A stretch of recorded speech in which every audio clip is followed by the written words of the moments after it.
2010 жыл 5 тамыз Чили мемлекеті Сан-Хосе шахтасы. Осы кезде тау жыныстарының опырылуы орын алды.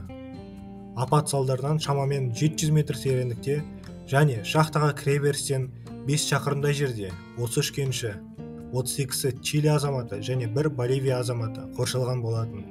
Топтың жалғыз жетекшілігінің ауысым бастығы 54 жастағы Луис Урзуа қабылдады. Шан басылғаннан соң Урзуа жасырынған жердегі заттарды түгендеді. 18 банка тунец, 1 банка лосось, 1 консервіленген шабдалы мен 1 банка бұршақ, 24 литр қоюландырылған сүт, оның 8-і бұзылған болған. 93 пакет печенье. Бұл қорлар тек 2 күндік жақсы тамақтануға арналған. Бірақ Урзуа бірден ең төменгі мүмкін шектеулерді белгілейді. Су тағы бір мәселе болды. Баспанадан небәрі 10 бөтелке табылды. Бірақ аккумуляторлары мен тау-кен техникасының басқа жүйелерінен шыққан техникалық су көп болды. Оны кеншілер ішкен. Ол ластанған және маймен жолақ болған. Бірақ соңында ешкім уланбай, көмек келгенше шыдады. Соңғы жылдары тау-кен өндірісіндегі апаттар кем дегенде 3 адамның өліміне әкелді. 2004-2010 жылдар аралығында кенішке иелік ететін компания қауіпсіздік талаптарын сақтамаған үшін 42 айыппұл алған. Бірақ сонда да олар ешқандай қауіпсіздік шарасын қолданбай, осы 33 адамның шахтада қалып қоюына себепкер болды. Апат 2010 жылдың 5 тамызында жергілікті уақыт бойынша сағат 2-де болған. Құтқару әрекеттері келесі күні, яғни 6 тамызда Чилидің еңбек және әлеуметтік қауіпсіздік министрі Лоренс Голборнның жетекшілігімен басталды.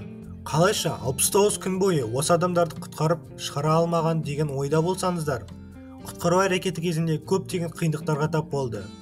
14-ші күні бұрғылау зондтарының бірі баспанаға жетейін деп қалған еді, бірақ 30 метр жағына қарай жылжып кетті. Бастапқыда құтқарушылар желдеткіш шахталар арқылы ішке кірмек болған, бірақ оларды апатқа ұшырап таспен жолған. Бірақ оларды апатқа ұшырап таспен толған. Жабылып қалған орындағы тастарды ауыр техникамен тазарту әрекеті одан да көп қирауларды тудырды. Сондықтан олар тірі қалғандарды табу үмітімен тактиканы өзгертуге және түк ұңғымаларды бұрғылауға мәжбүр болды. Іздеу жұмыстары 22 тамызда сәтті өтті. Құтқарушылар шахтерлердің жазбасы бар қағазды алды. Оны Чили президенті Себастьян Пиньера өзі оқыды. Қағаздағы мәтінде біз өзімізді жақсы сезінеміз және баспанадамыз. Біз 33 адамбыз делінген. Құтқару жоспары әзірленді. Оны жүзеге асыруға бірнеше ай қажет болды. Кеншілер желтоқсаннан ерте емес көтерілді деп күтілді.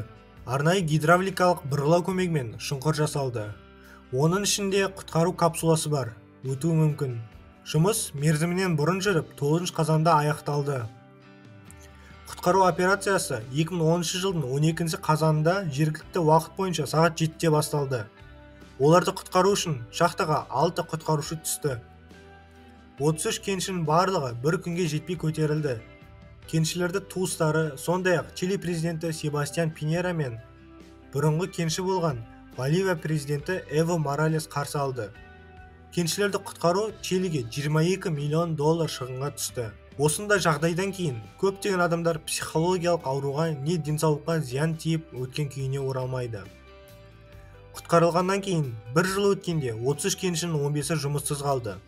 Олардың көпшілігі пневмокониоз, қант диабетімен ауырады және 69 күндік жерасты абақтысының нәтижесінде алған психологиялық жарақаттан әлі айыға алмай келеді. 2015 жылдың тамызында осы оқиға жайлы басты рөлде Антонио Бандерастың қатысуымен 33 фильмі шықты. Фильмнің бюджеті $26 миллион құрайды. Фильмді тамашалауға кеңес беремін.